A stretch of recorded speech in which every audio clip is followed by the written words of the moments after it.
Welcome back to another week of Instigating with Clarkie and Drury, brought to you as always by our friends at CoolBet Canada, our friends at the Listowel Squash Courts, Listowel Vision Care, and See the Game. Ryan Drury along here with Chris Clark. We're very pleased once again to be joined by a great special guest.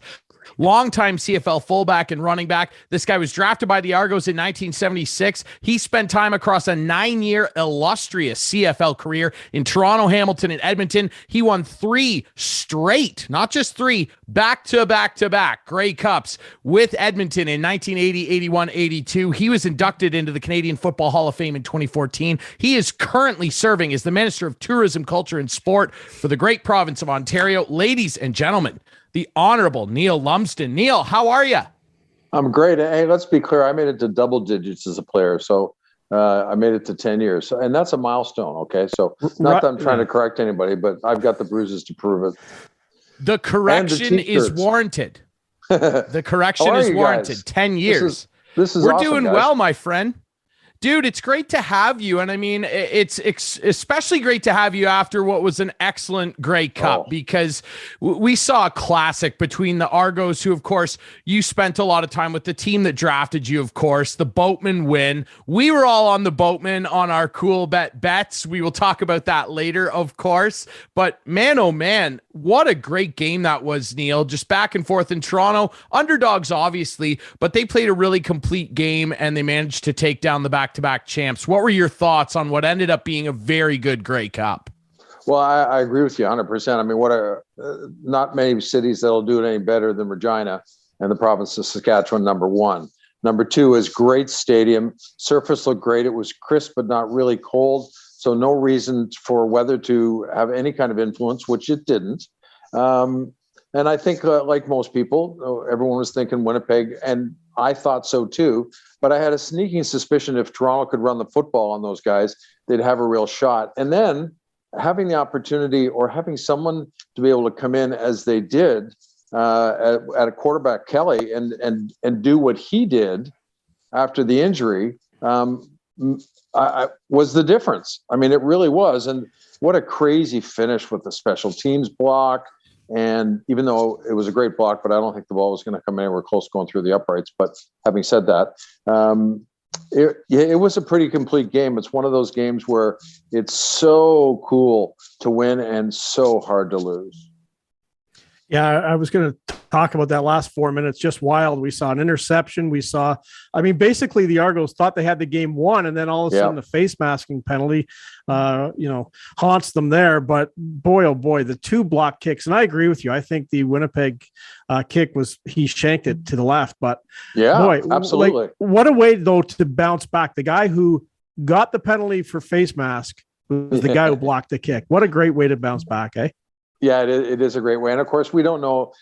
I agree with you 100%. The way the ball came off the ground, off his foot. Now, that doesn't mean it wasn't going to get into the end zone, because they were only down by 1 then. So it could have made a difference. But if you're going to redeem yourself, what a great way to do it. And what a great time to do it.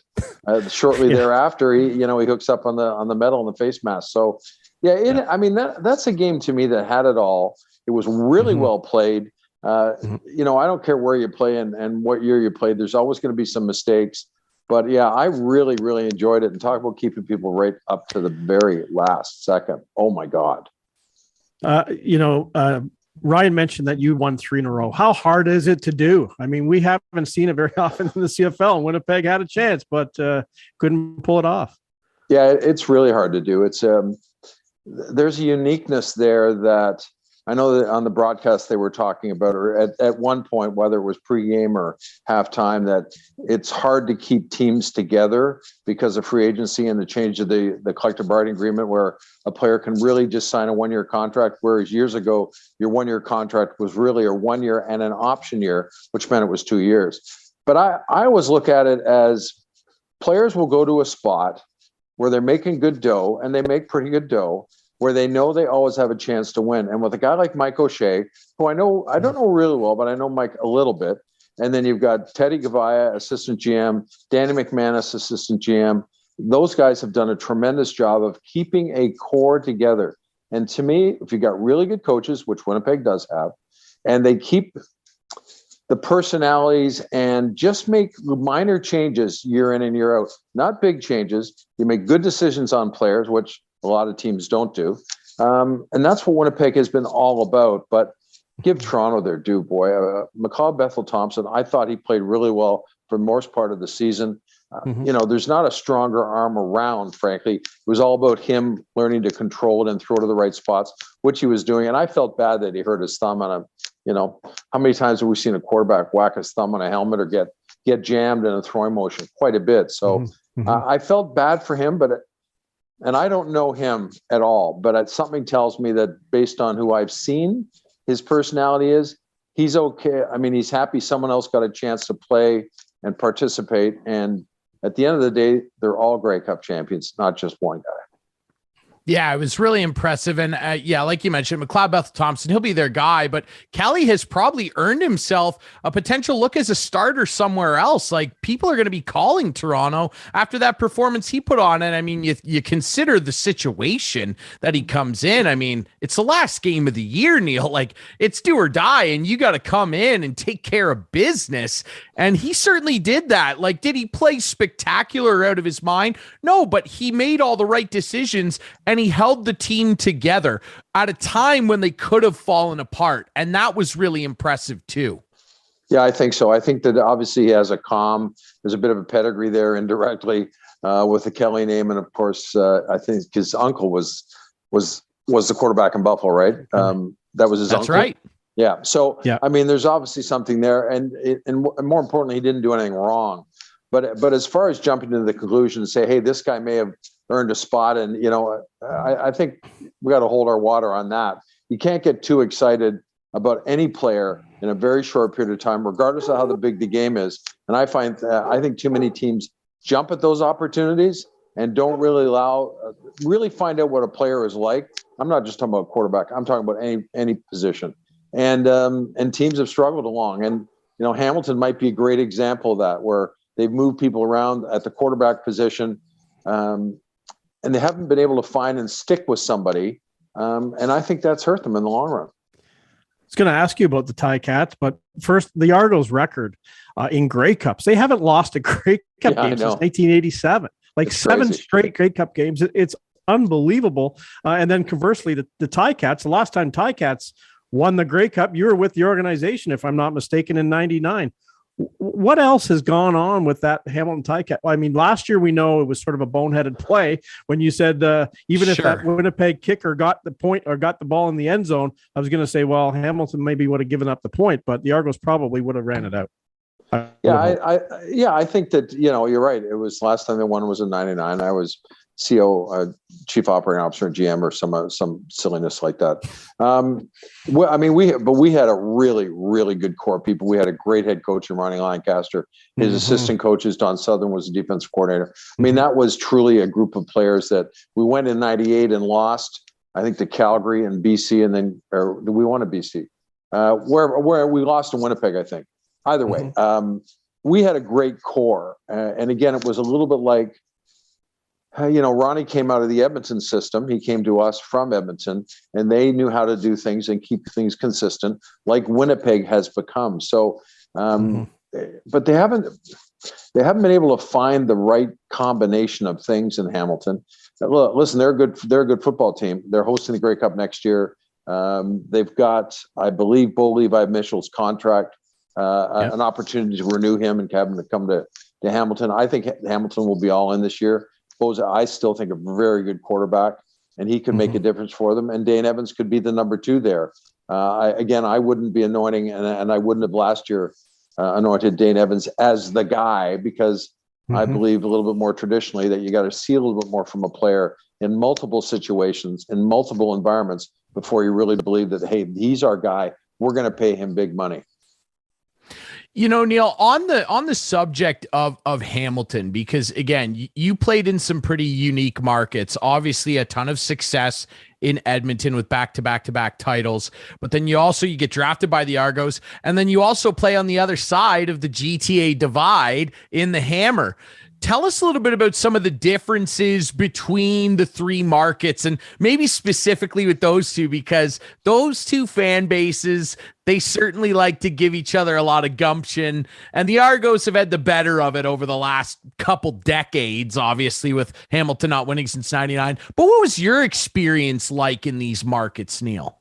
Well, I can tell you one thing, and without trying to sound like saying, oh, back in the day, but I had great fortune of playing in the CFL when the quality of the play was really good, and never, ever played in front of a small crowd.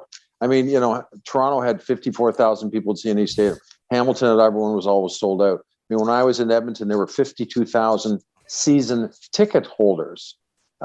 Calgary, I mean, it was a very different environment, but yeah, you talk about Hamilton and it's special. I mean, I live there now, love the environment, love the people and their passion behind their football team. And Toronto is just I know they struggle in the stands, but it hasn't been because of lack of quality.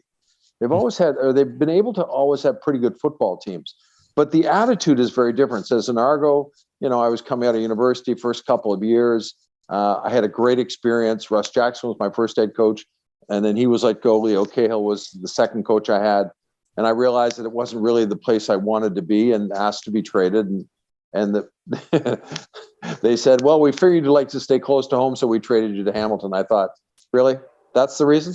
Like, I'm staying close to home? Come on. And I later found out that trade almost had me going to Edmonton. It fell through. But a year later, I got traded to Edmonton, which is a very interesting story in itself, how that trade happened. So very different markets, very different attitudes, very different fan base. I mean, you look at in an Argo Tirecat game in Toronto, Tirecats travel really well. I mean, they love coming down and following their football teams. So it's a unique rivalry, one that you don't find anywhere or just everywhere. And I think it's one of those things that helps keep the spirit of Canadian football alive. And I hope this championship and the move to, which I think is one of the best probably facilities that the players play on at BMO Field, being the only natural grass in the league, helps this fan base, because you know what? They get a lot of people watching them on TV, but they just don't seem to be able to attract people down. I went to one game this year. Loved it. Great time. It was fun. Yeah, they got to go get their fans, Clarky. They can't just make an assumption. The winning doesn't do it. And if anything else in this market, or the market in Toronto is, well, I'm in Toronto right now. It isn't about just winning. There's only one team that can, no matter what happens, that they draw fans, and that's the Leafs. Everyone else, if you don't win, whether it's the Jays, whether it's soccer, it goes up and down based on how you're performing. So you've got to win, but you have to also get and cultivate fans. And it's one of those things that I don't think they've done a good enough job in the last 15 or 20 years, because they lost their foundation. So they've got to build that back. Hopefully this will be the start of a great strategy for them to go out and find those fans and bring them in, put the hook in them, and keep them for a long time. Yeah. We're chatting with the Honorable Neil Lumsden. He is the current Minister for Tourism, Culture, and Sport here in the province of Ontario, and also a long and illustrious CFL career. Neil, I do wonder, you mentioned going to get the fans, and a big part of that nowadays is social media, getting in touch with the younger fan base, if you will. And, the CFL took a little bit of a social media beating over the weekend because, they seem to take two steps forward sometimes and then one step back. The following day in the morning on the CFL website, there's nothing up about who won the Grey Cup. A lot of people were kind of pointing that out. The Argos, I don't know what your opinion of this is, Neil, or how, much you maybe saw this or took it seriously. The Argos championship gear, it has black and yellow on it. People were very upset. Clarky obviously included. Oh, yeah. The championship hats and shirts, the word Grey Cup champions has gold and black lettering around it. It was very confusing. People were not happy. And it's just little things like that where I kind of look at it and go, you kind of like, is someone not in charge of this? And before you jump in, Neil, Ryan, I went looking right after the game because I thought it would have been hot, get in there and look. Nothing on the website. No, nothing on the Argos website, nothing. It was about 1 or 2 days later, I finally saw it on Real Sports. If you look hard enough, you would have found it. And it was $110 for a sweatshirt. And I'm like, you know what? I can spend $110 somewhere else. Like, just sell a million of these at $40 instead of 100 at 110. You know what I mean? I don't get it. Yeah, I know. You know, you guys need to get Randy Ambrosi on the line, and you need to talk to him about this, because I'd love to hear. I mean, I'm a fan of Randy's, and I like him a lot. He's a wonderful guy. And he was a really good player when he played, especially when he was with the Eskimos, and I can say that. But yeah, it'd be interesting to see what he has to say, because to me, that's not good enough. I mean, you need to be ready, and in typical fashion, they always have championship gear done up for both, from a distribution perspective, and certainly from handing it out at the game after the game time. But you got to be ready to go. I mean, you got to plan and get ready to drop the puck, so to speak. And it's disappointing to hear that. It's just one of those things, and Clarky, we talk about this all the time, where it's not even a really, for me at that point, having produced a lot of things, including, aspects of this show and different shows over the years, it's not even so much a cost thing. It's just a very simple technical thing to take care of. And someone, has got to watch over this. Yeah. I don't know if you have Randy's number, but you can slide him mine. I'd be happy to help him out, because I think he's a good commissioner too. I think in terms of running the league from the sporting aspect of it, he has done a lot of good things. It's little simple things like that where, if it continues in 10, 15 years and people are wondering how come no young fans are coming, well, this is why. It's just little things like this that all add up, right, Clarky? Oh, absolutely. There's no question about it. And yeah, like, I just wanted to buy something right after the game, and I didn't, because I couldn't. Yeah. And I'm like, that's not good enough. And listen, these days you don't have to have a warehouse of inventory, because you produce based on order. So I mean, that's not a difficult thing to do. So that's a little disappointing, and that's just lack of preparation. And from a fan perspective, that's they need that, but that's not how you get fans in. And there are other ways to do it, and very quickly. One of the things when I got to Hamilton is we changed very quickly. Is we don't give tickets away anymore. It's we used to call it the airplane drop. No more airplane drops, because if people don't pay for something, there's no value to it. So no matter what, whether it's okay, Clarky, you got to buy a full ticket and you bring your son and daughter for $5. That's okay.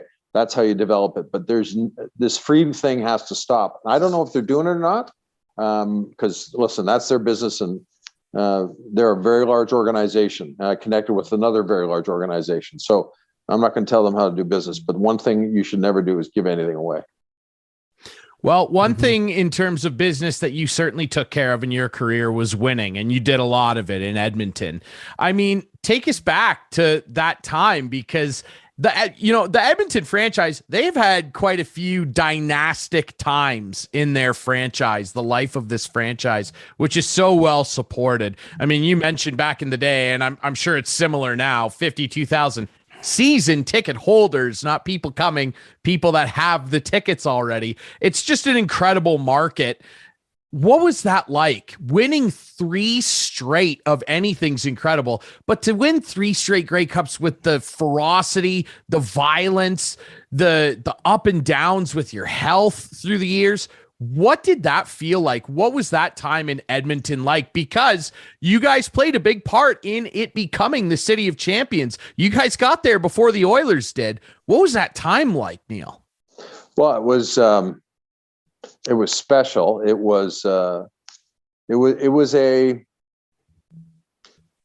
reminded me a little bit of my time at the University of Ottawa when I first went there out of high school, and our head coach, Don Gilbert, and what he developed. And you're limited time in university. You've only got 4 years from a freshman to senior, and coaches have to figure out what the formula is to make sure you bring players in, and you've always got players running through, so you get better. You just don't stay competitive, but you aim at winning a championship, which we did at Ottawa U in '75, the Vanier Cup. And I put that on the coaches, and specifically our head coach, Don Gilbert. I put what we did on a number of different people. Huey Campbell, who's just a special guy, a wonderful coach. And more importantly, he had great assistant coaches. Don Matthews, defensive coordinator. Joe Farragelli was offensive coordinator. Cal Murphy, offensive line coach. Wow. I mean, I could go on. So it was, as Huey once said, like, what makes me good is I hire people smarter than I am, and I let them do their job. And then they create the culture. And the culture was like second to none. When I hear people talk about their experiences, and listen, everyone has a great time. And yes, physically you get beaten up, and emotionally it's hard. And I mean, it's a hard way to make a living. There's no better way to make a living from my perspective, but it is hard. Mm-hmm. But when you can be in an environment where you don't have to be best friends with everybody, but you're close, there's a closeness there as you get closer to every game and afterwards, that had a uniqueness attached to it that just, it's really special. And it's sometimes it's hard to describe, as you're probably gathering, because it comes down to the people. It's not how good of a player you are. It's the kind of person you are, and being a great player, and bringing that together and keeping it together was wizardry. And that's what Huey Campbell did. And I won't forget about Norm Kimball, who was the general manager at the time. So yeah, it's having great vision as a management and coaches that understand how to get the best out of players and treat them the way they should be treated, and the way we were treated, which was like men, not like kids, treated us fairly, was really hard. They were hard on us, but that's what makes you good. Absolutely. We're continuing to chat with the Honorable Neil Lumsden, who is, of course, the current Minister of Tourism, Culture, and Sport here in Ontario, longtime CFLer. Now, you just brought it up. Your career, I mean, you're a serial winner. You started winning right away with the Ottawa GGs. You won a Vanier Cup, which some would argue is extremely hard to win as well. One of the harder trophies in sports to win, certainly in North America. You win the 3 CFL titles, of course. You have a long, great career. Now, I imagine you want to bring that same kind of winning mentality to your political career, of course, based out of Hamilton. But tell us a little bit about your role as the Minister for Tourism, Culture, and Sport. Obviously, Ontario and Canada at large, a big part of our tourism and our culture has to do with sport, but it's so much more than that. Tell us a bit about your role and what it entails, and the mentality you're bringing to it to kind of enhance, if you will, what's already so great about Ontario, Neil. Well, that's a great question. I mean, first I had to start with becoming an MPP of Hamilton East, Stoney Creek, which everyone said was a long shot. And we had, again, I had a great campaign manager, had a great team and volunteers. We outworked, we outthought, and we had a better strategy. So that's why we won. I think that when you talk about it and you hit on, it's funny, I think you intended to say it this way, but one of the things I preach is it's tourism, it's culture, and it's sport. And then there's the culture of tourism, the culture of culture, and the culture of sport. And we've got to build those elements within each one of them. And we, like everything coming out of COVID, tourism took a hit. But what I have found out, the way I have to think and work is a little bit different than I did in private, in my own business or running a football team. There's a lot of similarities, but it's a different beast and it moves differently. So you've got to, I'm still learning how to work within the environment. But, back to the tourism piece, boy, I've met some smart people that have learned from COVID-19, understood that they needed to step back and re-examine what they do and how they do it, because it pays dividends 2 years later. And they're going to be, if they're not better now, whether it's revenue or distribution, whatever their product is, or the size of the event they run, they're better. And I've seen that in a lot. The Winona Beach Festival, Festival of Friends in Hamilton, both. One was in my riding, one was in Hamilton. I talked to the organizers, and we were supporters as a government of those two events and lots of other events around the province. And to see them talk about saying, we're better now.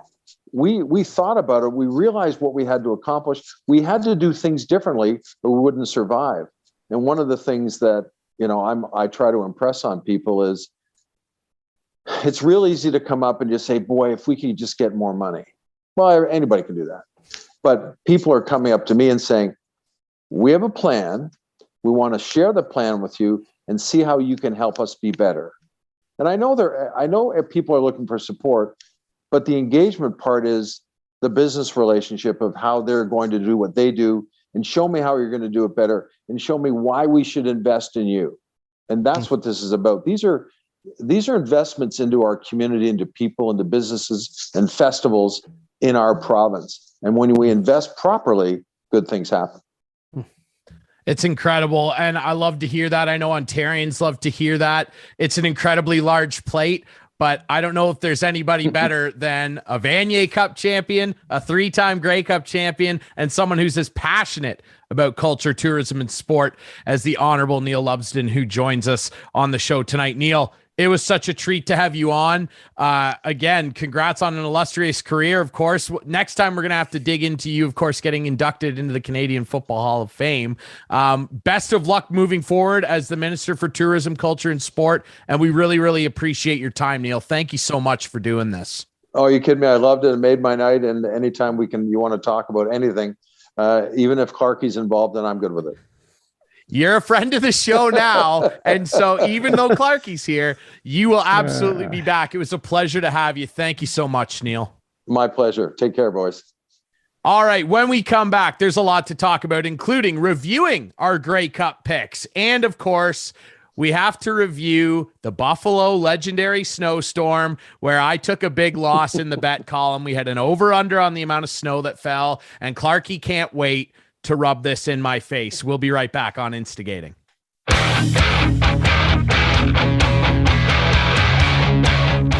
Welcome back to Instigating with Clarkie and Drury. Ryan Drury back here with Chris Clark. Thanks again to our friend, the Honorable Neil Lumsden, and longtime CFLer as well, for joining us here on the show to chat about what was a great Grey Cup. And Clarkie, boy, was it ever. And we chatted last week heading into the game with our friend David Watkins, and he had a lot to say about it. We had a lot to say in terms of predictions, and boy, we all were riding the boatmen. We were on the Argos. I cashed some solid money on the game. I had Argos to score over 21 and a combo bet for them to win outright. I cashed some nice money with my friend out in Vancouver. We had a great time watching the game. It was just a great game, a classic Grey Cup. It was a good struggle.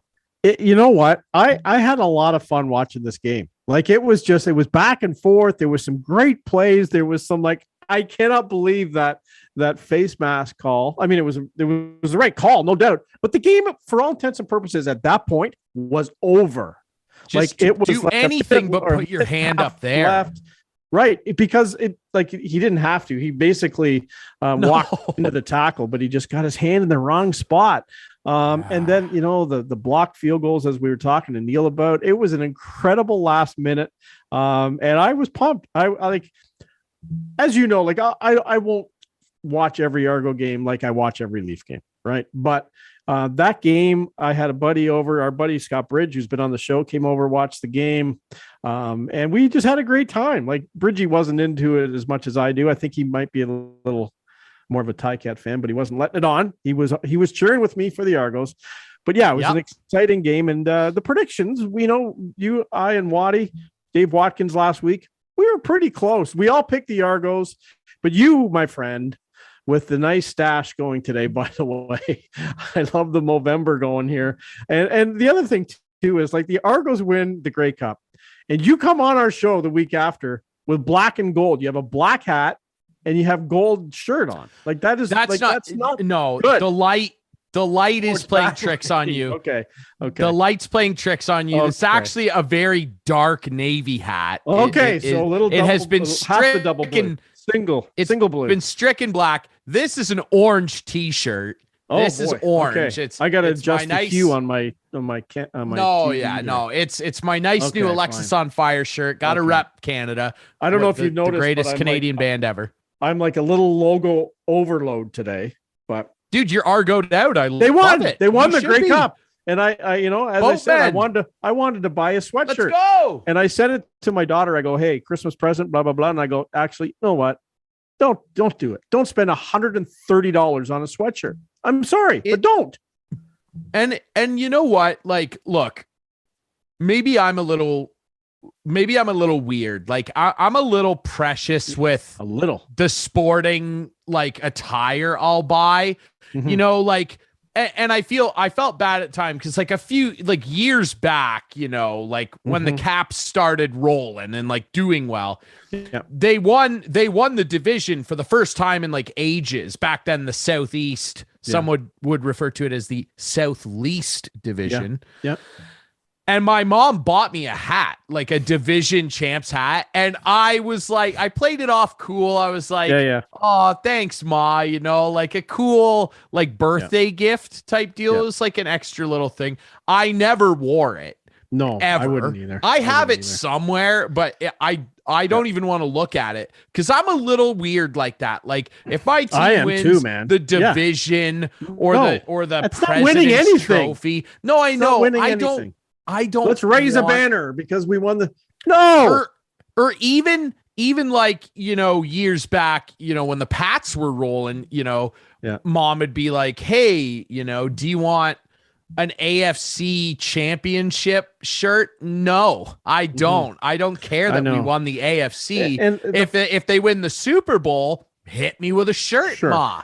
But I don't want to wear that stuff, and the Grey Cup stuff. It's not that stuff to me isn't even so much like we said with Neil, so much the cost of it. It's they botched the look. You can't put gold on the Argos stuff. No. Oh no.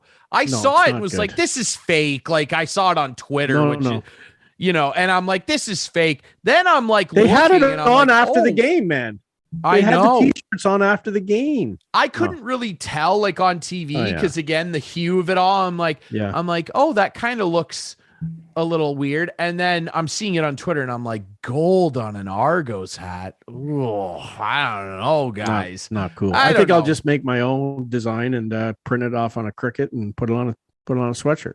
Yeah, $30. Use Who like cares? Redbubble or whatever they. I've used Redbubble. I have to make custom my t-shirts. daughter Amanda is a graphic designer, so she'll do it for me. She'll make a nice design, right? Yeah, you're singing. By the way, Amanda, sweet plug there. She designed all the graphics for Instigating. So. She did absolutely. Yeah, Amanda. One day we should pay her for it, but.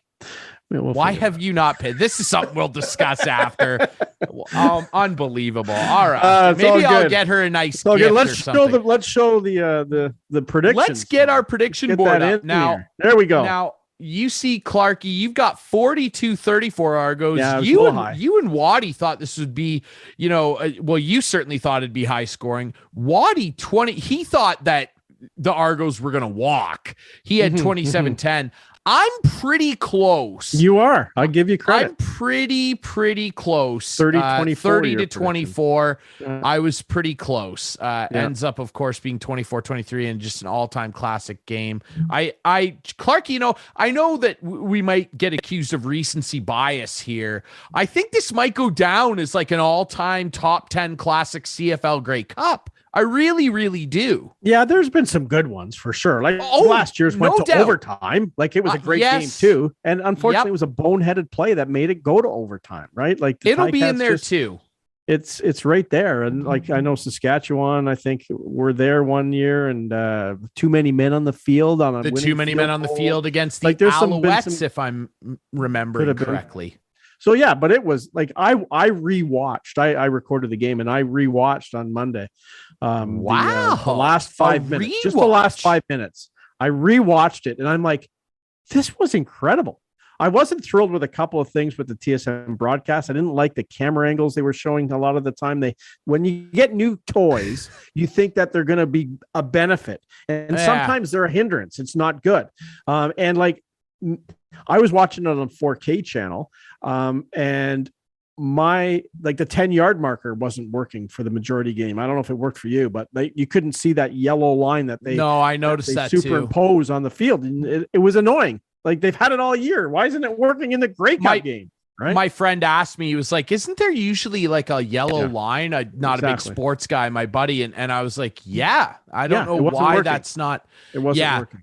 I have to ask you though, of course, because you bring up, the broadcast.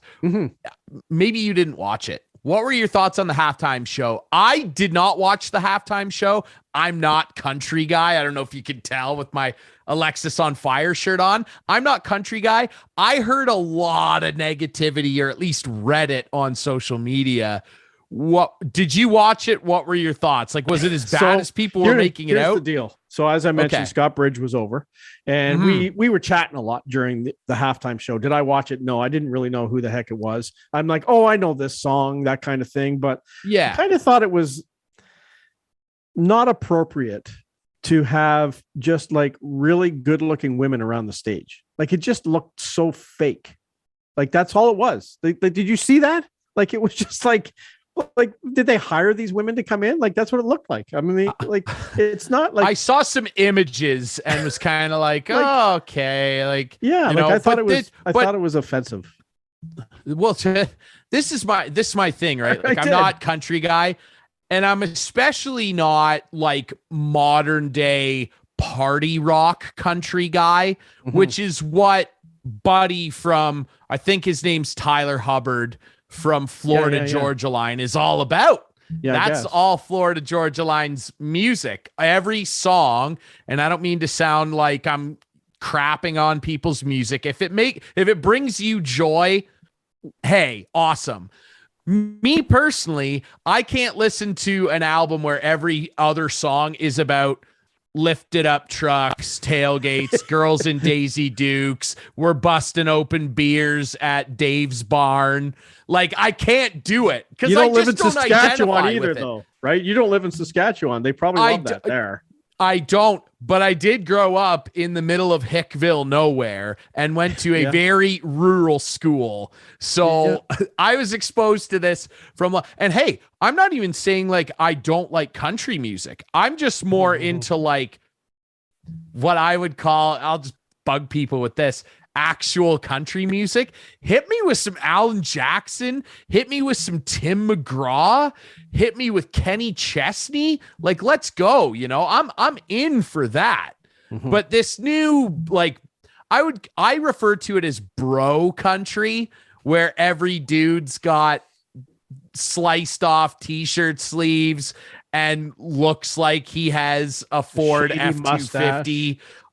Bad mustache. I would fit right in. Throw me on base. Bad mustache, who looks like he drove there in a Ford F-250 lift kit. Yeah, you can't say that. Maybe a Chevy Silverado. Either or. Like, I just all of it. If you're looking for a Chevy, come and see me at Larry Hudson's. I can't get into it. You know what? You got me on a tangent now. I wonder, just before we talk about the Buffalo fiasco, and it was for two reasons, me and the storm itself. I do wonder this because I had I'll call it a debate with Kate, my girlfriend, who likes a lot of different stuff, including stuff I'm into, the hardcore. Like, I said to her, you know what? Like, why can't they just get like a great Canadian band like Alexis on Fire to play? And she was like, they could never do that. Like, they're so underground. Like, and I'm like, well, yeah, but Alexis on Fire is like they'll sell out arenas in Canada. You know, like, I saw them a couple summers ago before COVID, and they sold out Budweiser stage, and there were people outside trying to get tickets.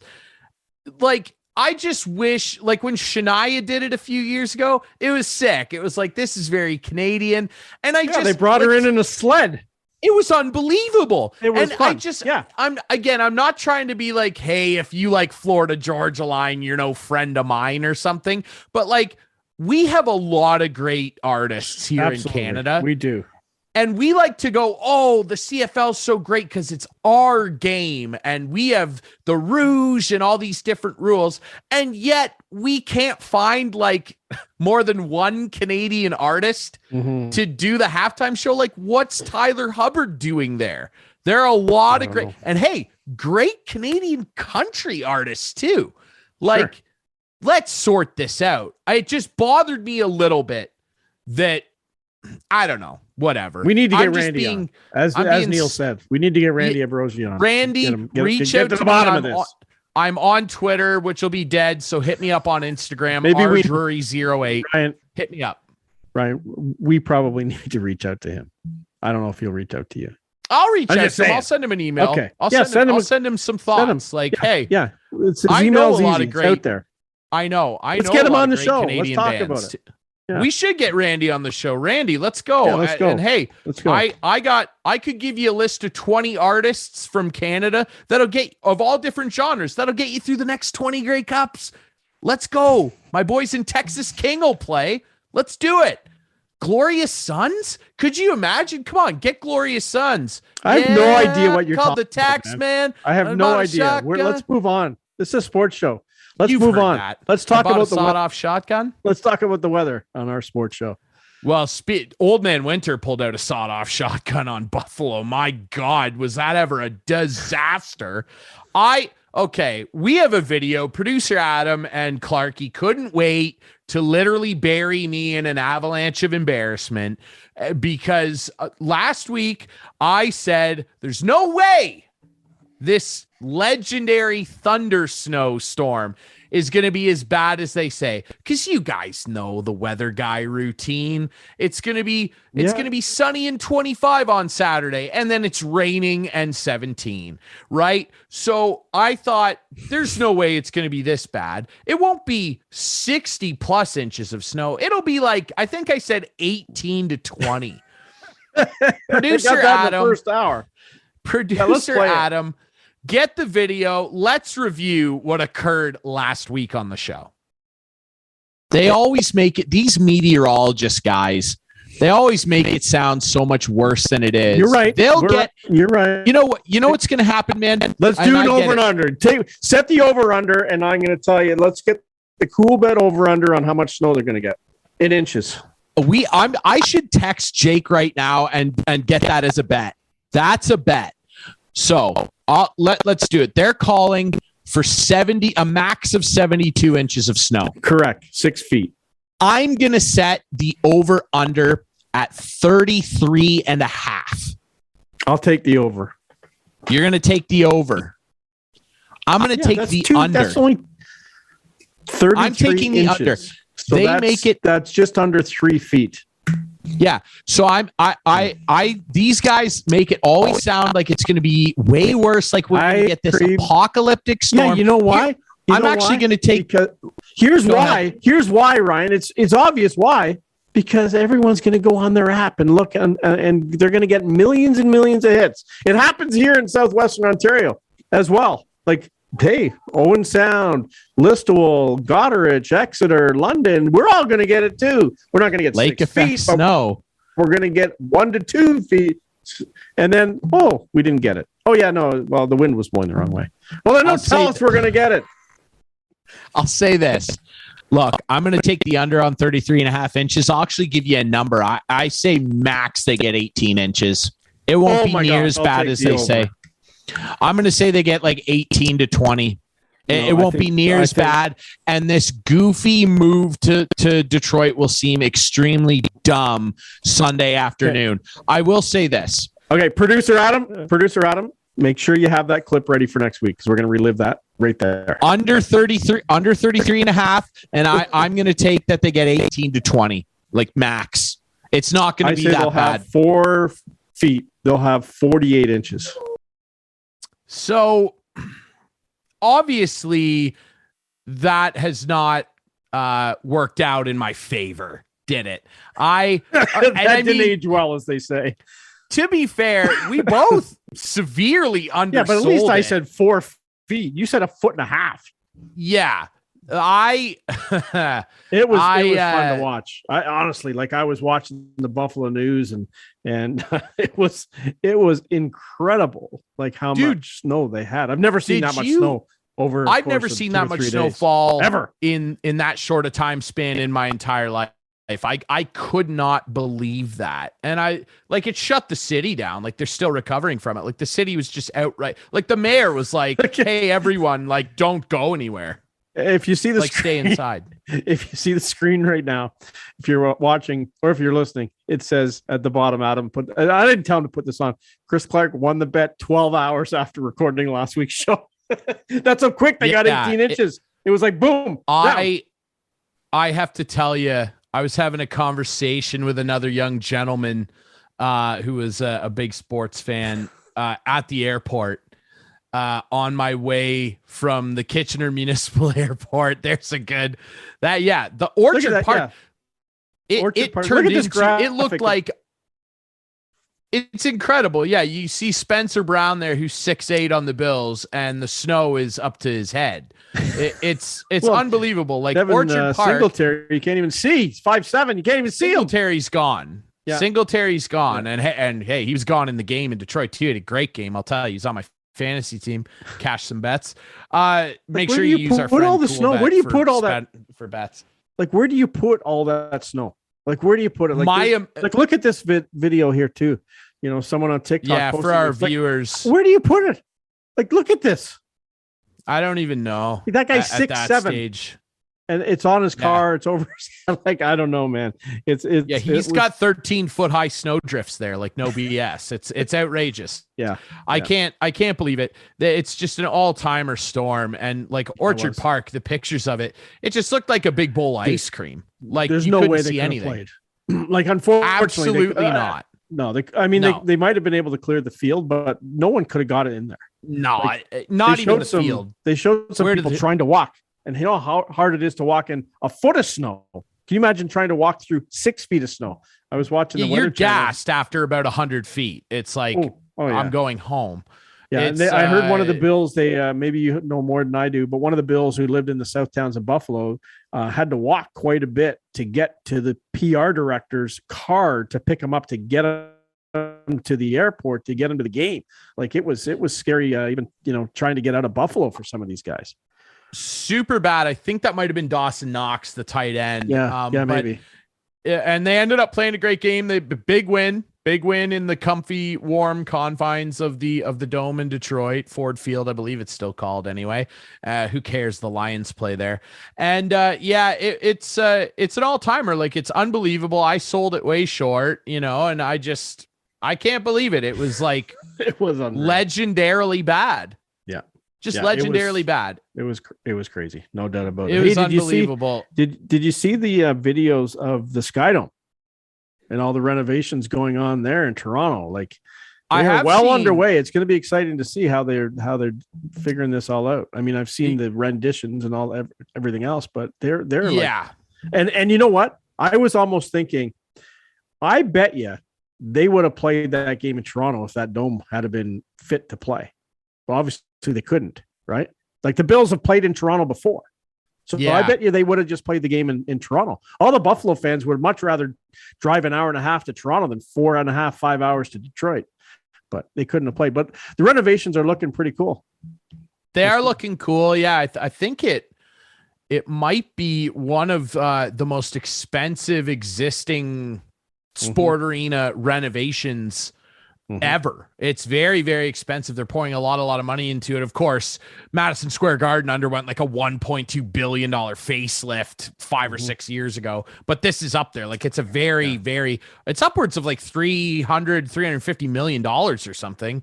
And it's well underway. You can go on Twitter and see it. It's quite extensive. And the Jays are obviously going to start on a decently lengthy road trip. I think they start next year with 3 road series to give some extra time for final details and everything. God forbid if there's a strike or something.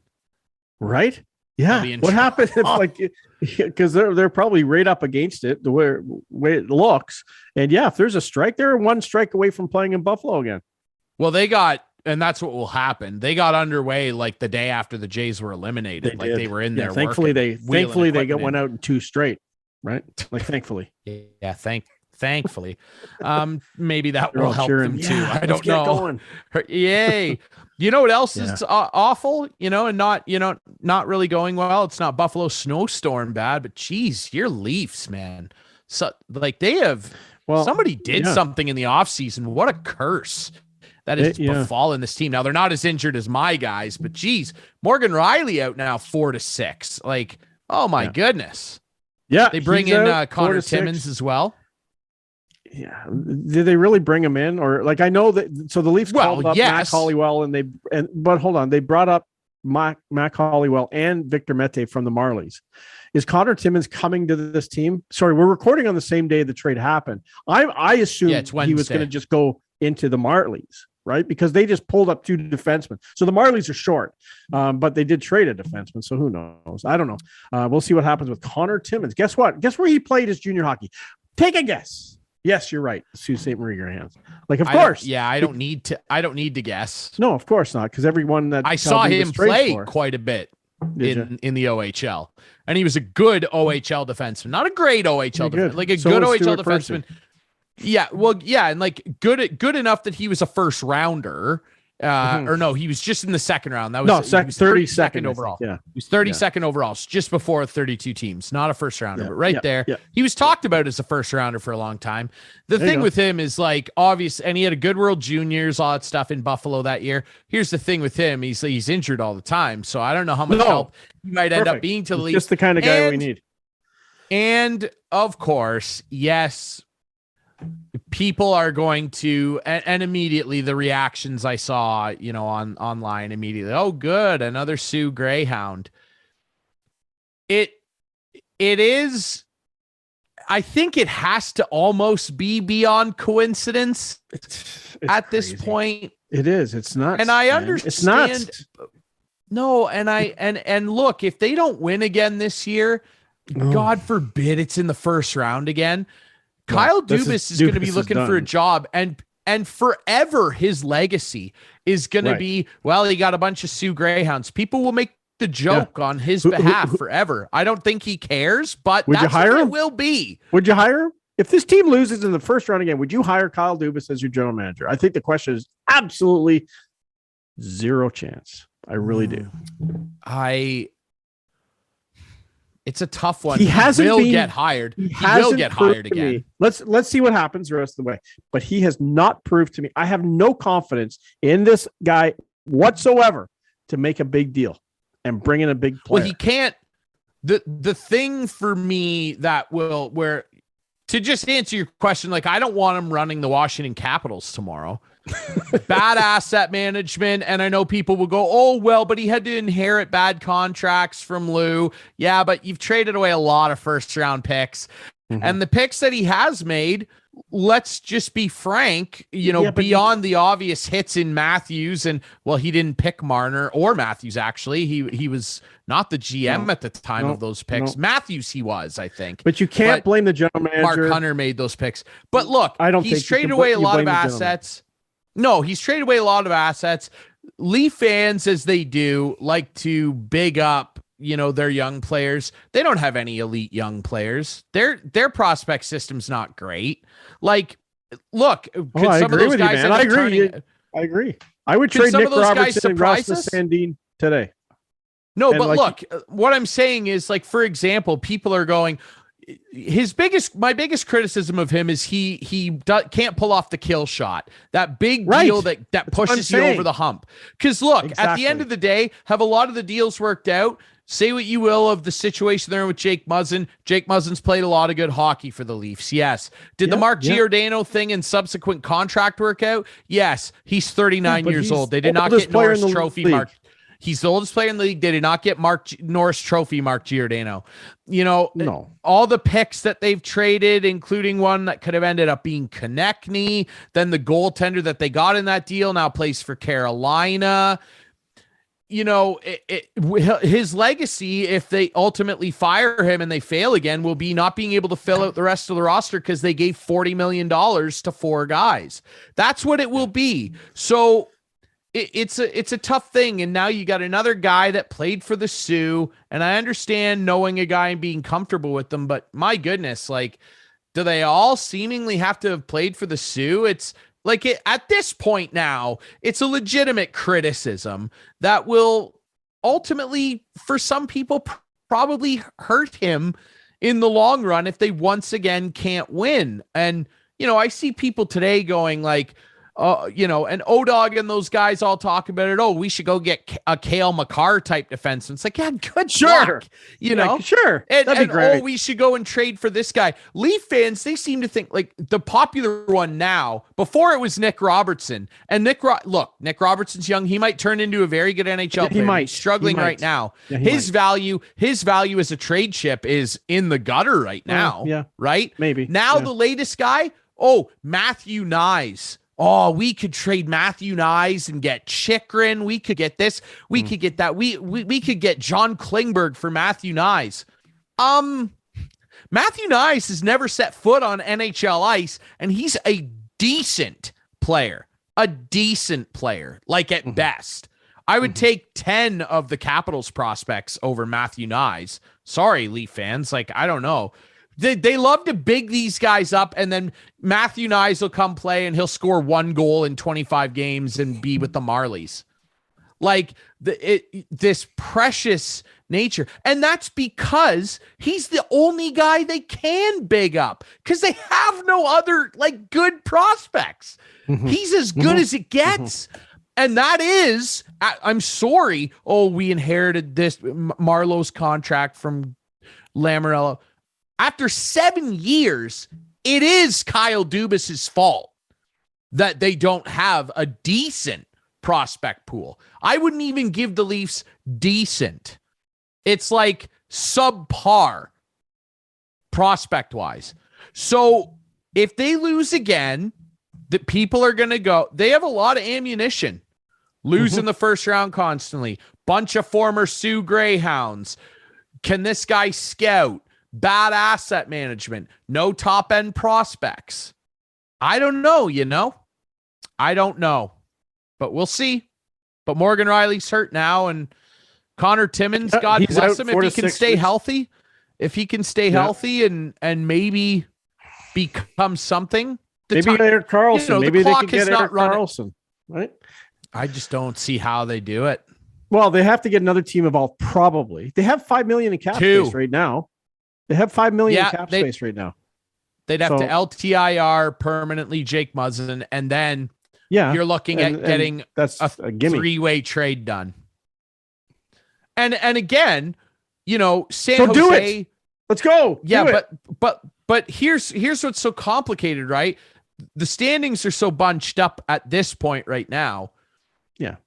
It's going to be hard enough to find one team that's going to do the Leafs a solid. 2 to get a guy like that. Klingberg, much more realistic. Guy that's played in the Cup final recently. No, he's not a big bruiser and crasher. You don't really need that. It depends on how your team plays and just executing. The Pittsburgh Penguins back-to-back, they didn't have any big bruisers. Brooks Orpik was long gone. No, I know. You know what I mean? So you can win with a bunch of guys that can get the puck up the ice quickly. You know what I mean? Klingberg is much more realistic to me than Erik Karlsson because you absolutely need a second team involved. And to find 2 teams that are willing to help the Leafs out, good luck. Yeah. Good luck. And as I said, and as you said, I just have no faith that Kyle Dubas can pull it off. And that's the problem. Put something like that together? Problem. He never has. No, he's never shown it at all, ever. And the Muzzin trade is the most big time impactful trade he's made. Yeah. It is.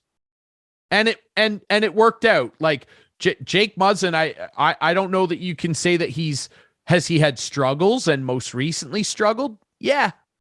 But his health has seriously deteriorated. Like when he first got here, I remember watching his first game as a Leaf and he laid somebody out. I can't remember who it was. He had a big hit within the first couple minutes. People were losing it.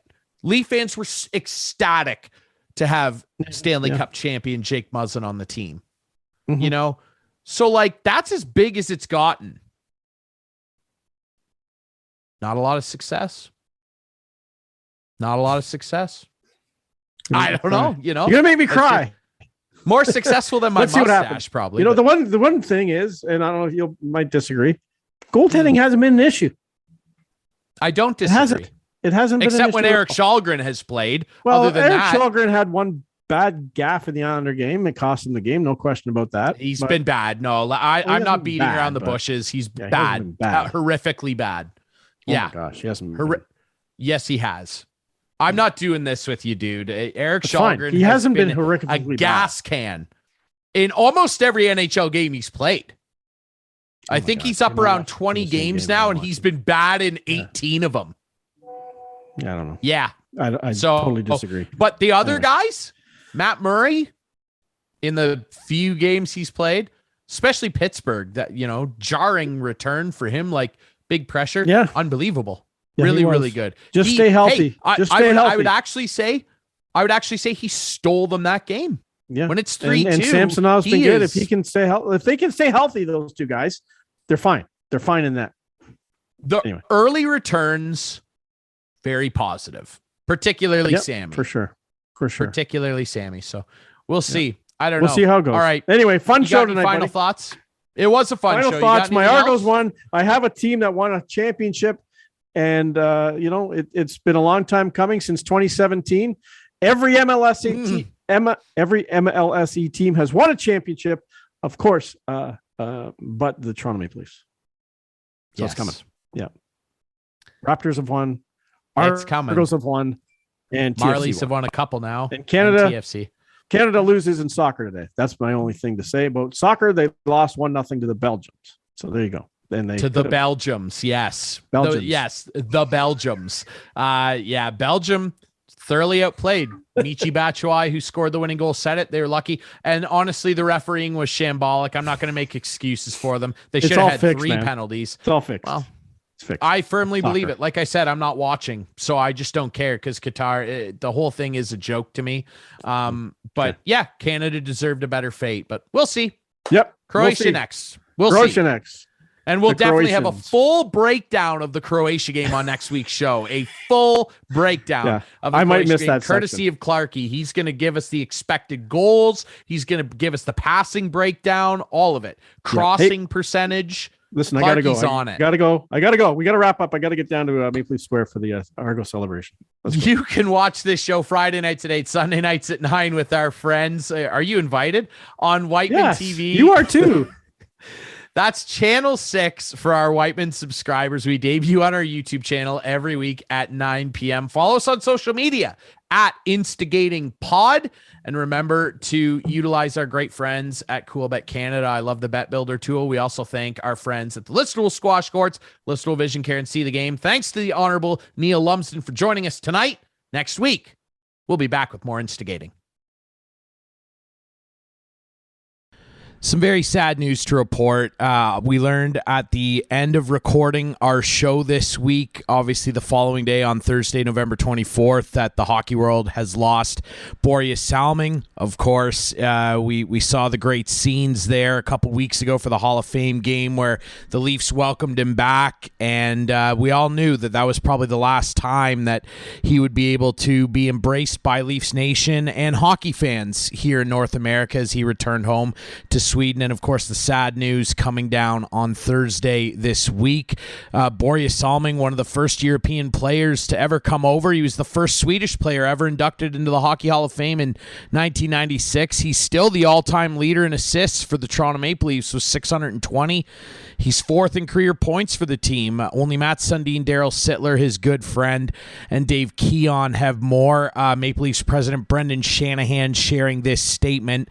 The Toronto Maple Leafs mourn the loss of Borje Salming. Borje was a pioneer of the game and an icon with an unbreakable spirit and unquestioned toughness. He helped open the door for Europeans in the NHL and defined himself through his play on the ice and through his contributions to the community. Borje joined the Maple Leafs 50 years ago and will forever be a part of the hockey family. We extend our deepest condolences to his wife, Pia, his children, Teresa, Anders, Rasmus, Bianca, Lisa, and Sarah, and his brother, Stieg. Rest in peace, Borje.